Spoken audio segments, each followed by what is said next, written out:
Alors voilà, moi je vais vous parler simplement du point de vue de la Cour européenne des droits de l'homme. Euh, Quelques mots d'introduction. Il est évident, et ça c'est pour moi maintenant, il faut le rappeler, l'environnement est une question non seulement planétaire, mais c'est une question existentielle. Et moi c'est vraiment de là que je pars, c'est une question existentielle.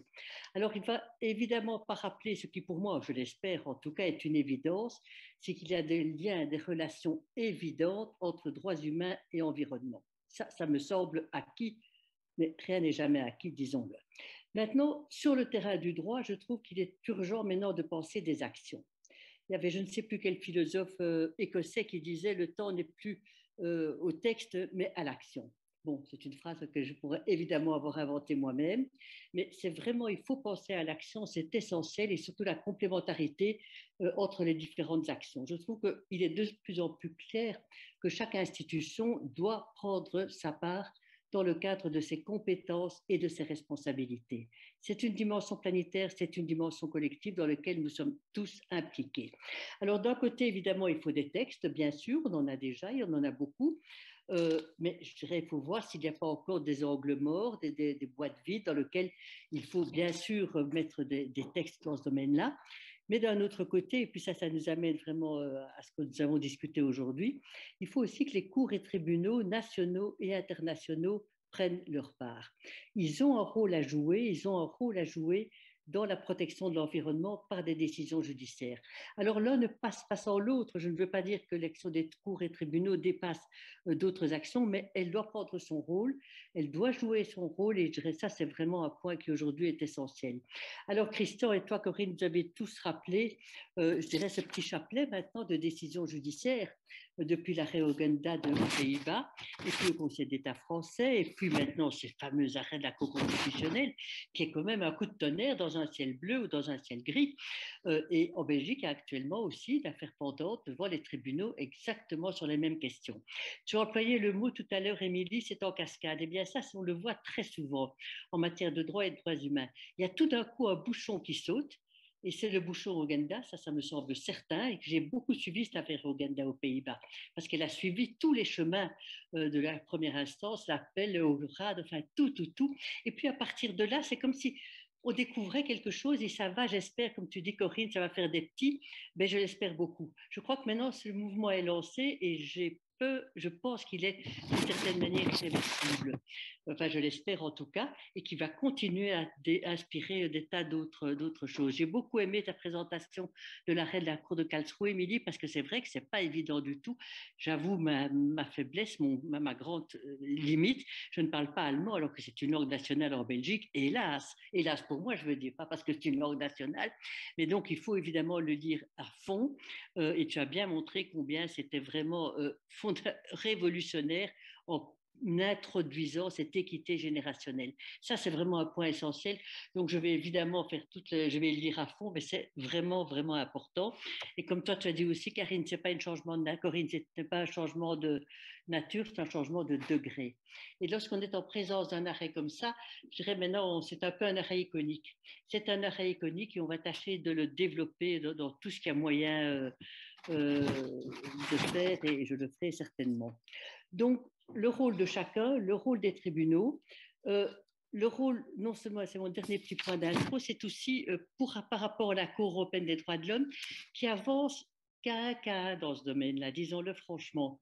Elle n'avance pas, elle n'a pas été pionnière, la Cour européenne des droits de l'homme, et je vois bien tous les obstacles qui s'y posent, mais la Cour maintenant, justement, sur base des développements à la fois d'autres organes internationaux de protection des droits humains et des cours supérieures nationales, tout cela a suscité par rapport à la Cour des attentes vraiment fortes quant à une évolution de la jurisprudence. Et cette évolution de la jurisprudence, je l'appelle vraiment fermement de mes voeux, parce que la Convention est un instrument vivant. Et je sais que c'est critiqué par certains, mais si on n'affirme pas aujourd'hui que la Convention est un instrument vivant qui doit répondre aux réalités du temps présent, elle n'a plus le sens, elle n'a plus de sens ou d'utilité dans nos sociétés démocratiques. Le professeur, oh là là, son nom, ça y est, Font, tu vas m'aider, Corinne. Voilà. Voilà, merci beaucoup. J'ai beaucoup aimé ce que ça vous avez dit en disant que la démocratie ne peut pas se contenter de l'irréversibilité. Ça, c'est vraiment quelque chose que je vais retenir parce que c'est tellement important. La démocratie doit bouger, elle doit changer. Et la société démocratique qui est au cœur de la Convention européenne des droits de l'homme, eh bien, elle nous oblige à évoluer. Alors, voilà, je vais prendre deux. Oui, de toute façon, on en verra plus tard. Le point de départ, et puis on verra comment les questions qui se posent dans le contentieux devant la Cour européenne des droits de l'homme et puis évidemment, cette fameuse requête pendante Duarte, qui est aussi pour la Cour, là franchement, un coup de tonnerre dans un ciel noir. Donc ça, c'est vraiment cette requête, elle est arrivée, comme tu viens de le dire, Christian, dans des conditions à la fois passionnantes, et puis en même temps, tout d'un coup, la Cour a cette petite phrase dans sa communication aux États, où on ne doit plus épuiser les voies de recours internes, parce que ça sera beaucoup trop difficile à faire avec 39 États partis. C'est extraordinairement dit, j'espère que les arrêts ultérieurs de la Cour le reprendront, ce qui était le dogme de la Cour des droits de l'homme, l'épuisement des voies de recours internes, en une phrase, c'est aussi un petit bouchon qui saute dans ce domaine-ci, bien entendu.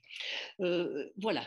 Alors, quel était le point de départ? Ça, vous le connaissez tous, c'est un point de départ classico-classique, disons-le bien clairement. La Cour a toujours dit, elle répète, qu'elle n'est évidemment pas compétente pour l'environnement en tant que telle, as such. Ça, c'est la répartition des compétences entre les différents organes de protection des droits humains. C'est pour la Charte sociale européenne, enfin, c'est pour d'autres organes. Elle n'est pas compétente en tant que telle. Et puis, elle a toujours ajouté, et elle l'a ajouté de manière très importante, la jouissance des droits garantis par la Convention dépend aussi de la jouissance des droits liés à l'environnement. Ça, j'ai envie de dire, c'est le dernier état de la jurisprudence. Et alors, on voit bien une jurisprudence qui se développe de manière classique, mais en même temps, je trouve assez fondamentale au départ de l'article 2, le droit à la vie et l'environnement. L'article 8 est le droit à l'environnement, donc la vie privée et familiale. Et elle reprend un thème qui lui est cher et qui est repris déjà depuis très longtemps. Ça avance toujours comme ça, la jurisprudence de la Cour des droits de l'homme. Ça avance par alluvion. Il y a tout d'un coup quelque chose qui arrive et puis ça s'est repris, ça reprend, c'est développé. Eh bien, cette fameuse cloison étanche, rappelez-vous ce vieil arrêt RR contre Irlande, c'est un des tout premiers arrêts, dit qu'il n'y a pas de droit, il n'y a pas de cloison étanche entre les droits civils et politiques et les droits économiques, sociaux et culturels. Eh bien, sur ce thème de l'absence de cloison étanche, il n'y a pas de cloison étanche entre la vie privée et l'environnement et entre autres droits de la Convention. Et l'idée là derrière, et c'est à partir de cette idée qu'il faut vraiment travailler, c'est que les droits humains sont indivisibles. Les droits humains sont indivisibles et ils sont interdépendants. Et c'est comme ça qu'on peut alors aller plus loin sur cette idée de qu'il n'y a pas de cloison étanche et qu'il faut tenir ça dans l'ensemble. Voilà, je dirais un peu ce qui était toujours la position classique de la Cour. Mais heureusement, et de plus en plus, la Cour elle ne travaille pas dans un vide. Les droits humains aujourd'hui se développent sur toute la planète et de manière très importante. Et de plus en plus, la Cour est quand même sensible aux jurisprudences des autres organes internationaux de protection des droits humains, notamment la Convention américaine 69 et la Cour interaméricaine.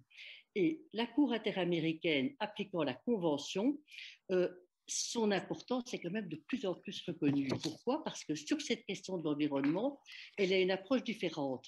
Elle a une approche différente d'où alors elle dit, eh bien, la protection de l'environnement est envisagée à la fois de manière indirecte à travers la protection d'autres droits et aussi comme droit autonome. Et donc, la Cour interaméricaine introduit cette position à la fois ou en même temps, comme dit votre président de la République, c'est à la fois une protection directe et une protection indirecte.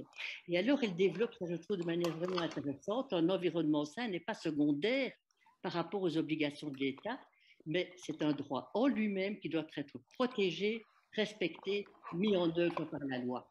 Et quel est le petit bouchon qui saute ici avec ça? C'est ce fameux thème de la justiciabilité. Le thème de la justiciabilité, on sent très bien qu'il a toujours été l'obstacle pour les droits économiques, sociaux et culturels. Et bien, ce thème de la cette objection de la justiciabilité, on sent très bien qu'elle perd de l'importance. Bauman, qui a écrit ce bouquin sur le droit à un environnement sain et la Convention des droits de l'homme, il dit la Cour maintenant, elle est à un tournant. Elle est à un tournant pour affronter ce défi planétaire. Elle ne peut plus se limiter à une approche indirecte. D'où la question se pose, et elle se pose de manière tout à fait intéressante. Est-ce qu'effectivement, il ne faudrait pas avoir maintenant un droit autonome? Avoir un droit autonome en tant que tel qui assure la protection de l'environnement. Et quand j'avais une petite hésitation là dans ce que je disais, pourquoi? Parce que je crois que c'est une jeune femme qui est professeure à Cambridge qui dit il ne suffit plus aujourd'hui d'ajuster les droits humains à l'environnement. Il faut avoir un changement de paradigme. Il faut avoir un changement de paradigme et de reconnaître un droit à un environnement sain, c'est considérer l'environnement per se, en tant que tel, as such, pour employer cette expression que la Cour emploie tout le temps, comme un bien public qui mérite évidemment le statut de droit économique et social. Et ça, je trouve vraiment important. Et je vois maintenant beaucoup d'auteurs qui vont en ce sens. Ils disent arrêtons de tourner autour du pot. L'expression est familière, mais elle est pas mal. La Cour a un rôle à jouer pour contribuer à la lutte contre la destruction de l'environnement qui menace évidemment les droits de la Convention, mais il faut aussi défendre cette idée toute simple que le droit à un environnement sain, qui inclut la santé, la qualité de l'air, l'eau, etc., c'est un droit garanti par la Convention. Je crois que c'est James Thornton qui a dit il y a quand même beaucoup d'arguments pour appuyer cette idée. Et cet argument est effectivement reconnu dans de nombreux États.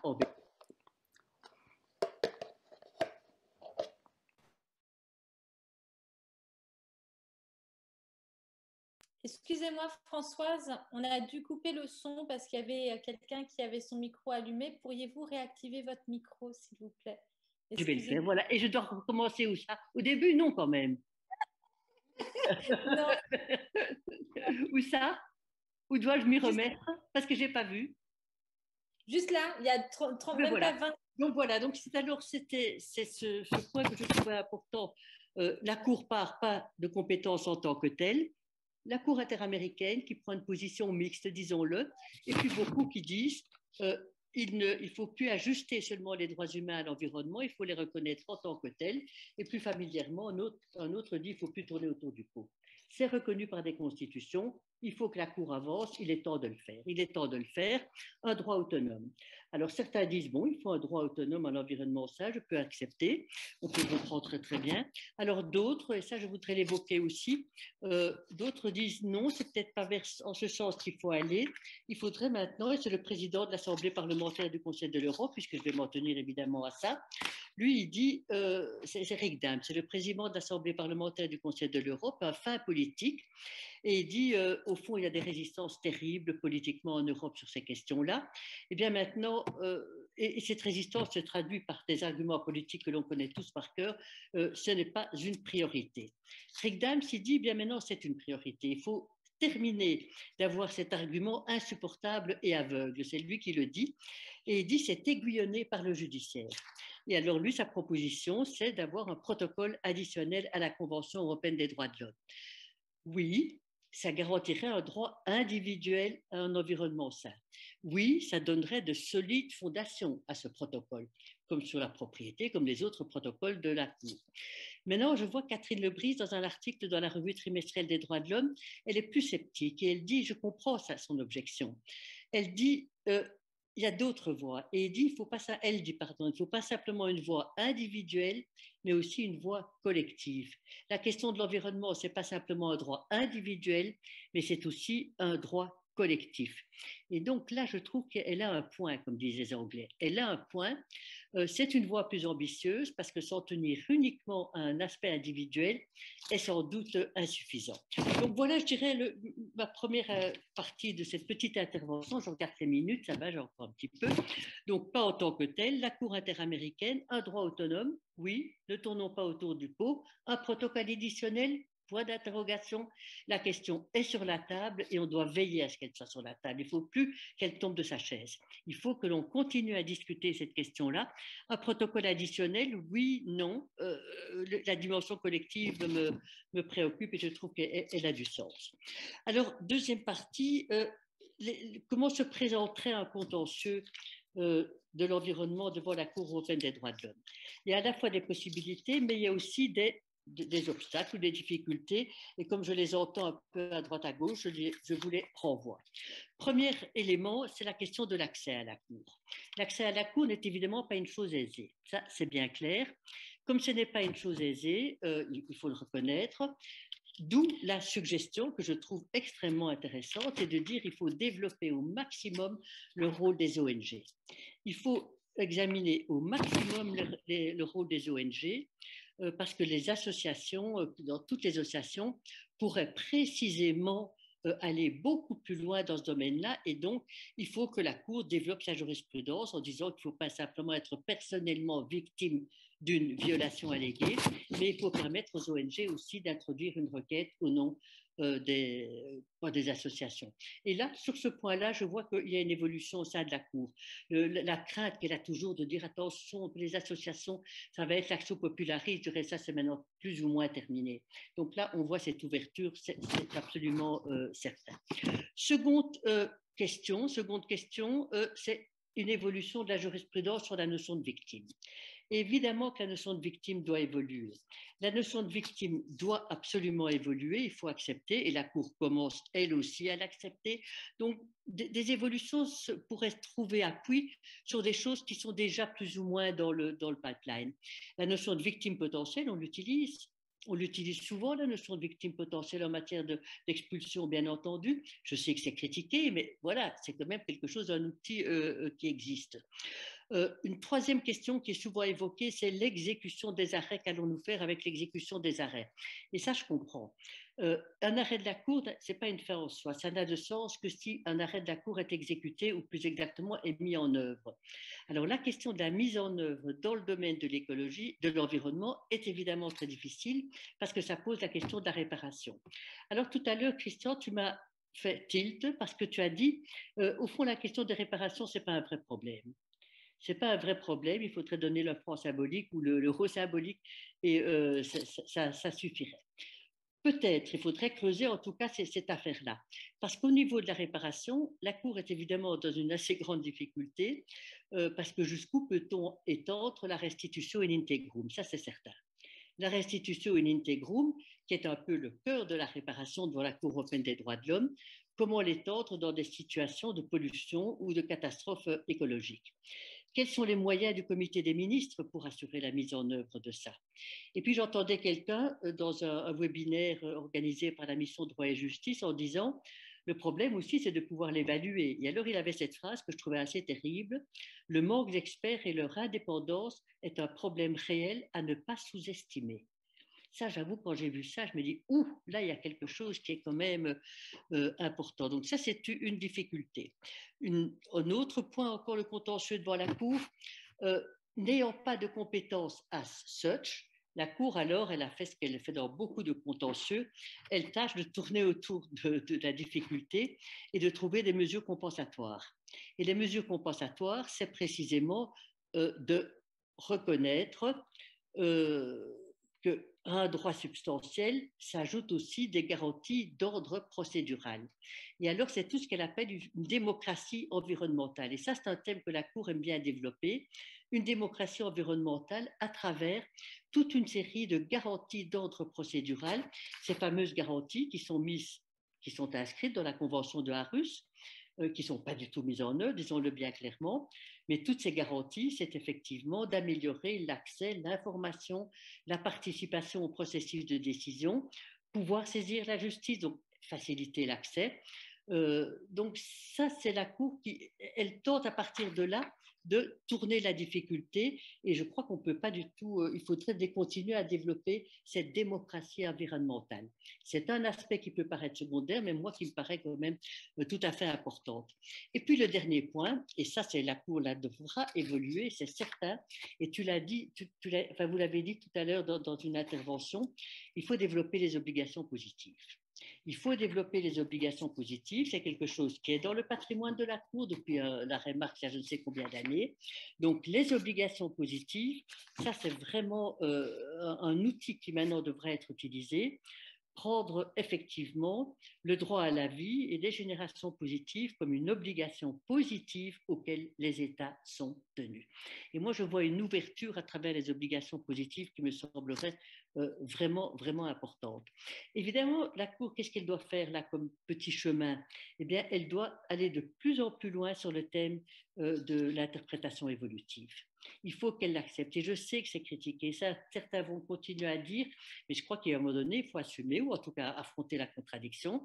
Certains vont dire, vous allez introduire dans la Convention des droits auxquels ils n'avaient jamais été imaginés par les pères fondateurs. Ça, c'est la grande critique des obligations positives, mais les pères fondateurs n'ont pas du tout pensé aux transsexuels. Eh bien, on l'a quand même fait. Donc, j'avoue, c'est une objection, mais ce n'est pas une objection catégorielle.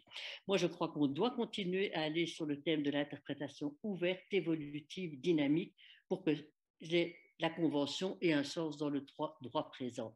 Et je continue à penser, lorsque je vois toute la jurisprudence de la Cour européenne des droits de l'homme, qu'on font les plus beaux arrêts de la Cour ont toujours été écrits en marge, en quelque sorte. C'est toujours lorsqu'on écrit en marge bien que l'on va le plus loin. Alors, dernier point, la requête pendante, la fameuse requête Duarte. Je ne vous cache pas, parce que je l'ai un peu suivi comme ça depuis le début, j'ai vu à travers ma propre réaction individuelle qu'au début, j'étais un peu sceptique. On est toujours sceptique devant quelque chose de nouveau. Et je devais, je dirais, moi-même me faire un petit peu violence lorsque j'ai vu le Gary Liston qui embarquait cette affaire-là. Je le trouve de manière vraiment, vraiment intéressante. Je me dis, mais ça ne passera jamais, ça n'ira jamais. Eh bien, il a continué. Et c'est déjà sur la bonne voie. C'est déjà sur la bonne voie, j'en ai parlé tout à l'heure. Cette requête Claudia Duarte, Agostinho contre Portugal, 32 États. Priorité, comme tu l'as dit, Christian, épuisement des voies de recours internes, on n'en parle plus. Je me demande ce que les États vont faire. Et maintenant, on est au stade de la communication. Avoir communiqué, ma grande crainte, c'était que l'affaire soit déclarée irrecevable par un juge unique avec une petite lettre. Ça, j'avoue, je trouvais que ça aurait été vraiment l'horreur. Eh bien non, maintenant, on est déjà au stade de la communication. Alors, au stade de la communication, il faudrait être très attentif parce que on pose des questions aux partis. Il faudra voir si derrière les questions, il n'y a pas déjà un message sous-jacent. Alors, la première question, c'est est-ce que la Cour a juridiction? Question super technique, une question la plus difficile à mon avis qui se présente devant la Cour européenne des droits de l'homme. Est-ce qu'elle a sa juridiction? Qu'est-ce que ça veut dire la juridiction? Il y a un arrêt contre la Belgique concernant des demandeurs d'asile du Liban où cet arrêt a été rejeté parce que la Cour n'avait pas la juridiction, arrêt que je déplore, enfin voilà, il est là.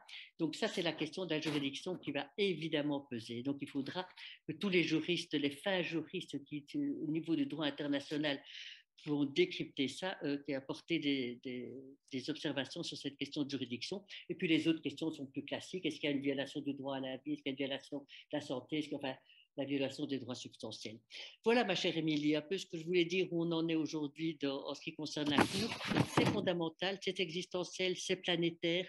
Les tribunaux doivent remplir leur rôle, ne pas dépasser les autres, bien entendu. Il y a des attentes par rapport à la Cour et la Cour ne peut pas y être insensible. Et ces attentes, on voit très bien comment elles se situent, on voit très bien où elles se situent. Question, droit autonome, protocole, à réfléchir, à discuter. Si la Cour va s'orienter dans ce sens, elle devra vaincre des résistances ou des obstacles. Je vais tâcher de montrer ces obstacles. Et à mon avis, c'est vraiment par le truchement des obligations positives et des victimes potentielles qu'elle pourra aller plus loin.